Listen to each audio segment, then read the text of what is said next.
I love the idea of chess boxing. Yeah. You heard of chess boxing? We box and play chess? Yeah. It's like a round of boxing. A round of chess and then a round of boxing. I mean, how often does a checkmate happen? Probably never. Unless there's some chess master who's like good at evading and then if you know how to play get from chess, 2 or 3 moves. You can win very quickly. Yeah. Especially if the other person doesn't know how to play chess. I'd want to be the boxer. I've fucked the chat. Yeah, dude. That's your strategy. I'm knocking you out before you got a chance for a second move, dude. That's a good point. All right. Well, I think we covered what we need to here for the podcast. Thanks for getting together, guys. And Chessboxing and our own preferred strategies if we were to partake in that activity. You're listening to the Noon 15 podcast. I'm your host, Dan Cole, and I'll take you behind the scenes of Noon 15, an independent band writing, performing, and recording original music. This season, we'll talk about the band's sophomore album, Finish What You Started, and get the story behind one song per episode, as well as the ups and downs of working around day jobs, babies, and band shakeups here in Ithaca, New York. At the end of each episode, you'll hear the song in its finished form. Thanks for listening, and welcome to Noon 15, the podcast. And now, Barricades. Now tear down this mighty wall, lie on what's true.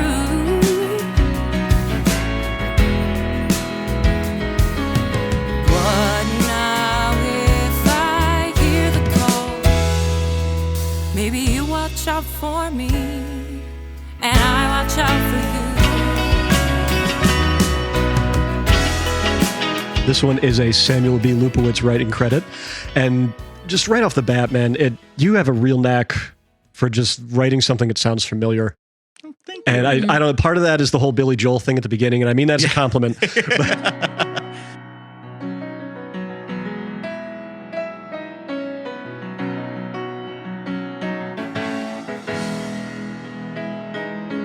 But throughout this, it's like, I've heard that before since the first time I heard it, and that just, you've got a knack for sure. This one feels a little charged. And there's some strong feelings underpinning it, like some of my songs. Here I stand, prepared to draw, while the troops march on, saying all they want is the law, and the law they want is you and me gone. You've talked about kind of the timeline of all this, right? So where were you when this one was written? What was going through your head, and what's behind it, really? This is an old song. This is actually one of the older songs on the record, but it's one of the last ones we recorded. I wrote it after the Unite the Right rally in Charlottesville, Virginia, as the white supremacists with the tiki torches. I just remember being so struck by that. So, it was so scary and frustrating to see this resurgence of all this bigotry and organized hate movement that felt like, something that we were told when we were younger was supposed to be like, that was a long time ago. We don't do that anymore. And the song Barricades is about coming to terms with that and figuring out that the only way to face that down is to stand up for the people around you, even when it's scary or inconvenient. Let the villains gun them down. Let them lock and load. Let me have my say. Thought I was bulletproof, and then the shot rips through.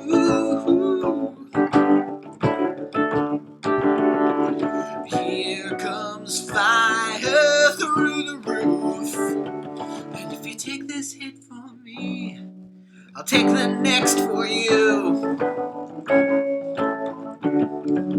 But then it was a tough song to get into a live set.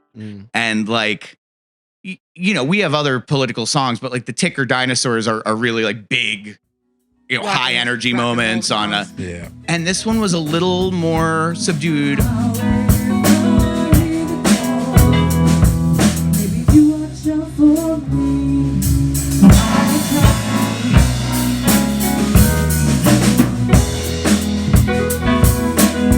We spent a long time time trying to find the arrangement on this one. And for me, from the very beginning, I struggled. I remember really trying to make it not sound like my solo material, because that, like, when I wrote it, it was so early in Noon 15. I was trying to make a very deliberate, like, the Billy Joel, Elton John piano stuff. That's what my solo stuff sounds like. Yeah. And I didn't want that to be what I was bringing into the band. And the 8-9 year journey of getting it to the studio and finally nailing it down, it just wound up that, like, I needed to let it be what it was. And this band's take on that is still a different thing than what my old solo records sounded like. Yeah. But yeah, we spent a lot of time trying to figure out what's the texture, how does it groove, how does it feel, and how does it sound like us, and how does it still support that really heavy, sad, and hopefully encouraging lyric.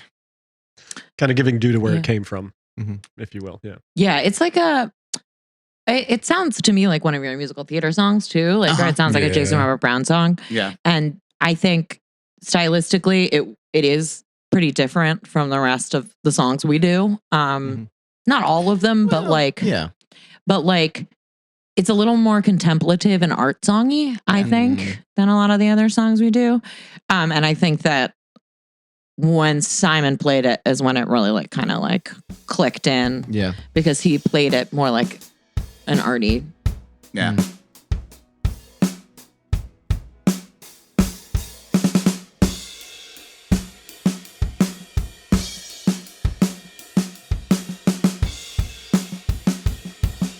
And this is Simon Björning, who helped us finish this record.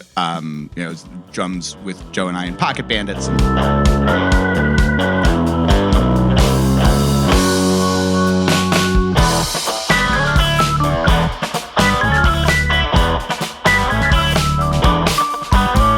Helped us get this to the finish line.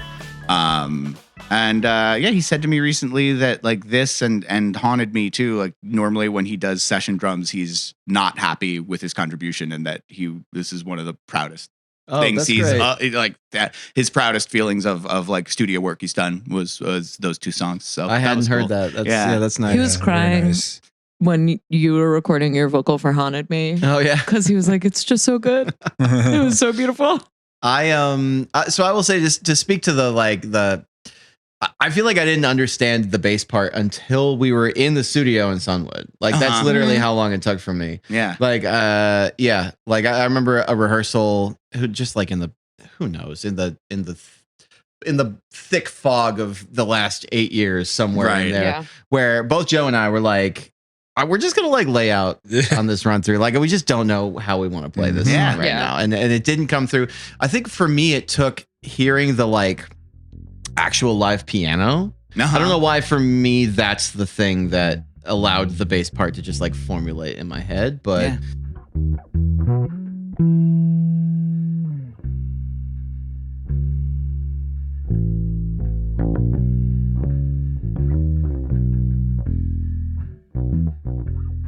yeah, just I guess maybe all that kind of what that says is how kind of different a song it is. You know, normally I would have like a pretty immediate approach for a lot of our stuff, right? Yeah. It's Like you're going to do just like a groove with the drums. A lot of things that can work, but what is the thing that should be there? Which is what, I probably changed my guitar part probably 10 times before I landed on something. Yeah. And at least. And for the first however long we were playing it, I didn't have anything concrete. I just kind of noodled along until I found something.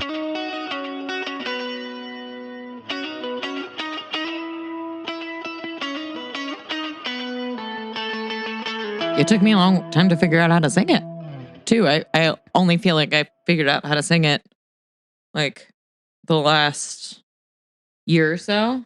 You maybe 2 years. So beautifully. Like you really make it. You deliver the lyric the way that I wanted it to feel, you know? Well, thank you. I am a vessel. I'm an empty shell. Fill me up. I had to say it. Wow. I'm sorry. Don't put that in. Hey, say cut. Use it up for the fight they've been cloaked all along. You step into the light. You've mentioned Sunwood a couple times, Sunwood Studios, and Chris Ploss is, of course, where a lot of this was recorded, mixed, various different things. The album was mastered by Matsukuchi Murano. A lot of other various musicians on this as well. A lot of different people contributed. The Redwood Lane Outdoor Bird and Insect Orchestra, I thought, was a particularly cool thing. That contributed to Scared too, but some other great musicians throughout the course of this record as well. But just like to gush about Chris Ploss for a minute. What is he seems to be more than a man, a recorder. More than, yes, no, that's actually what I'm getting at. For real. More than somebody who hits record, more than just, more even than just a regular studio guy. What can you say about him just actually becoming part of the project with you? My love of Chris Ploss began with the first project we did with him, which was at the festival. And that was one of the first recordings that I have made in a long, long time that where the project actually surpassed my expectations, in a lot of ways.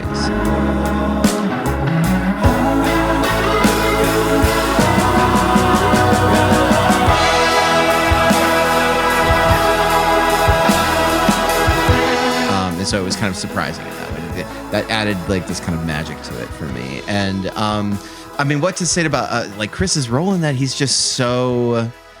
It feels like he's thinking about things multiple steps ahead of where I am. Like chess boxing. Exactly. Yes. You have to be ahead in chess boxing. You have to think ahead in chess boxing, both about the chess and the boxing. Anyway. Yeah, no, I guess that's my observation about him. Yeah, he's a great producer. Yeah. He is both a producer and a sound engineer in the sense that he is going to facilitate you making the record you want as an engineer, but he is also going to just enough weigh in when you're not sure how to do how you want something. And those little moments when he weighs in are so valuable. He really makes excellent arrangement decisions. And I think also in the mix, he often makes great arrangement decisions, pulling up or pulling down certain elements of the arrangement. Yeah. And sometimes in ways we didn't think of, but we're like, no, that's the right move. There's a lot of stuff on these recordings. Yeah. And he's able to make it sound, you hear every little thing that happened, which is a lot for us usually. Yeah. But it still doesn't sound busy or muddy or whatever. Like he's able to put everything right in its perfect place all the time.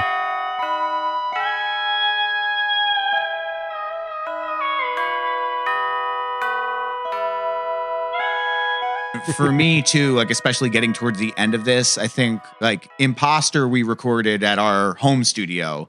And I think the plan initially was to finish the rest of the record there. But again, we were dealing with all these roadblocks and it took so much time to get us back to a place where we were ready to do it. And just like, I know for me, the longer the project dragged on, I needed that outside support to not be all on the band to get it out. And like Chris helping us make those decisions, cultivate that space, get those sounds so we could just focus on performing the last few songs well. And that was, I don't think we could have done it without him. I was so overwhelmed by how long, trying to finish this after the amount of time we'd put into it. Yeah. Yep.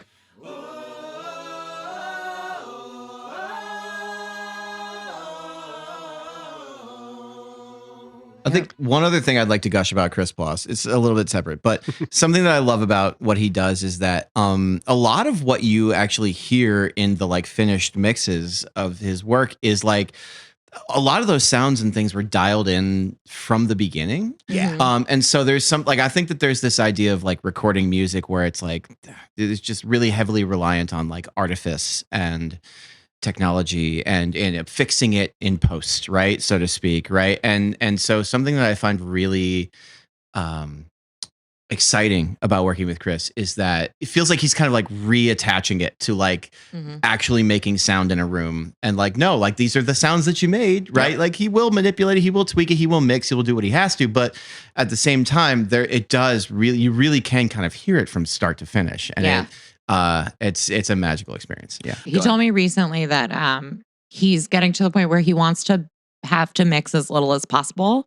Like he wants to get the performance that is going to anchor the track and have to do as little to it as possible. So like he's like, it's always amazing to watch him like at like the, what is it called?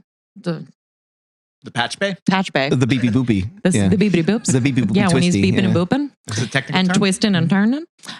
Yeah, because he'll like set the preamps and he'll like use an analog reverb that he built or like whatever so that the track is exactly like as good as he can possibly get it. And then it's all about just like having it sit well, which is very admirable. Mm-hmm.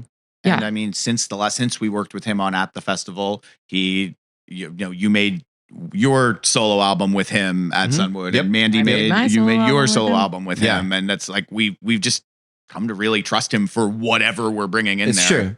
Yep. If he was like, "Hey, I think I'm going to start a commune in the woods," I'm following. That's how it happens. I think I'd be in. This is the last episode That's of always the how it starts. Yeah. We've decided to join a cult, but Chris hasn't agreed to lead it yet. Yeah, it's a little bit of a reversal of how it usually works. Right. You make more money as a leader, have Chris, more fun as a follower. Chris, would you be interested in starting a cult, in being a leader for us? Would you be interested in adopting 10 to 12 adults and some of their children? Mm-hmm. We can skip the children. That's fine. We'll just leave them. They have the Switch too. Right. They'll be good for days.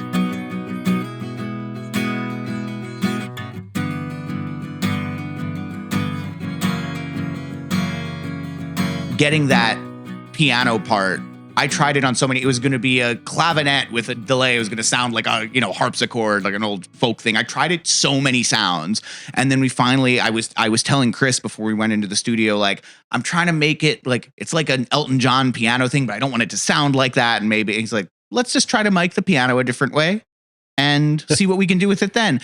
And again, it was just a situation where I trusted him to know what the song needed, and what the song needed was to just be what the song wanted to be instead of me trying to reshape it into something that it wasn't. Yeah. I've been stocking armories to keep the world at bay.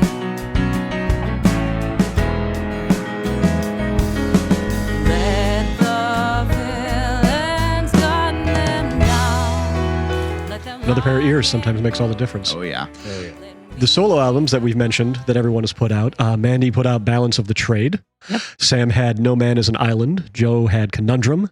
Harry had Songs for the Rich and Beautiful. Again, a counter to songs to make you beautiful, more attractive. Wealthy and more. Wealthier. Oh, man, I'm so sorry. Ugh. Pam, say cut again. Cut it. Fire. You're fired. At the Festival was, of course, released. Sam and Joe with Pocket Bandits put out an album. Also with Space Train put out an album. Pretty much all of you have been involved in a lot of other folks' project in the meantime as well. I guess just to say, this has always kind of been boiling underneath, right? Amidst all of that, like this has kind of just always been there. Barricades, a Samuel B. Lupowitz writing credit. Mandy Goldman on lead and background vocals. Sam Lupowitz on piano, Tubular Bells, Osmos, and background vocals. Joe Massa on 6 and 12-string electric guitars and acoustic guitar. Harry Nichols on bass and background vocals. And Simon Bjarnings on the drums on this one. Here's Barricades. This is exactly what the Volume 1 recording was like. The more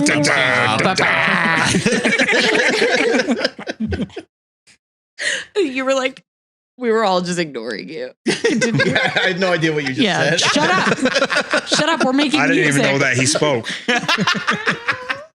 Squawk, quack, quack, quack. Okay.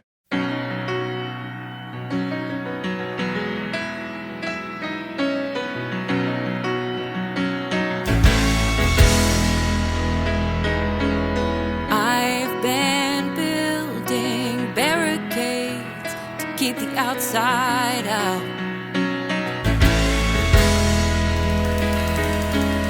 Deadbolts locked and lips are sealed, and the ceiling dark with shadows of doubt. Tear down this mighty wall, rely on what's true.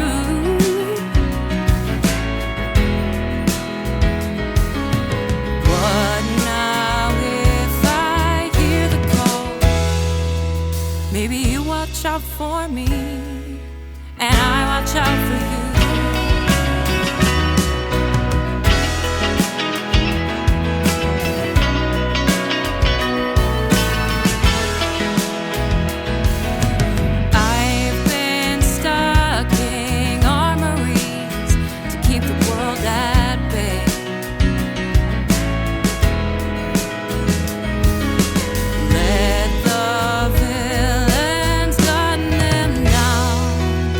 them lock and load. Let me have my say. Thought I was bulletproof, and then a shot ripped through.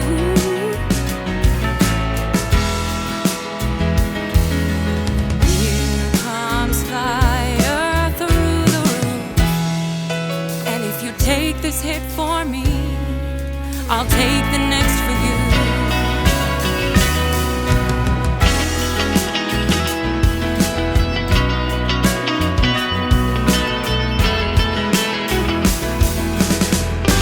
You prepare for the worst, you lose sight of what's wrong.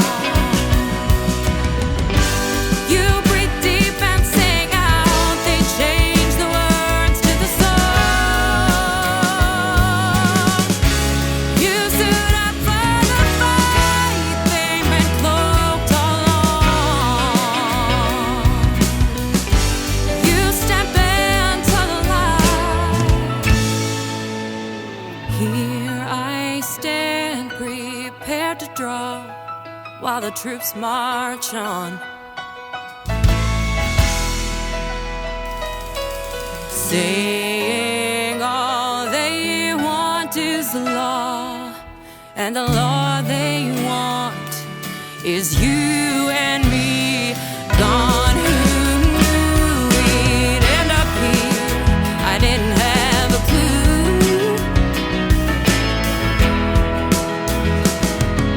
But now with Armageddon near, maybe you will fight for me, and I will fight for you. Maybe you will fight for me, and I will fight for you.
Thanks for listening to the Noon 15 podcast. Visit noon15.com to subscribe and for more music, videos, and info on upcoming shows. If you like what you hear, tell your friends and leave us a review on iTunes.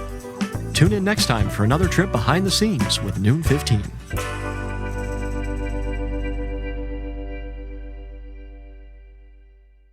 That moment, that bandwagon is still like, still have great pride over. I think that's the hardest I've ever made you laugh. You can take the beer out of the basement, you can't take the basement out of the beer. It's incredible. It's so good. I was really proud of that. So accurate to what that beer was.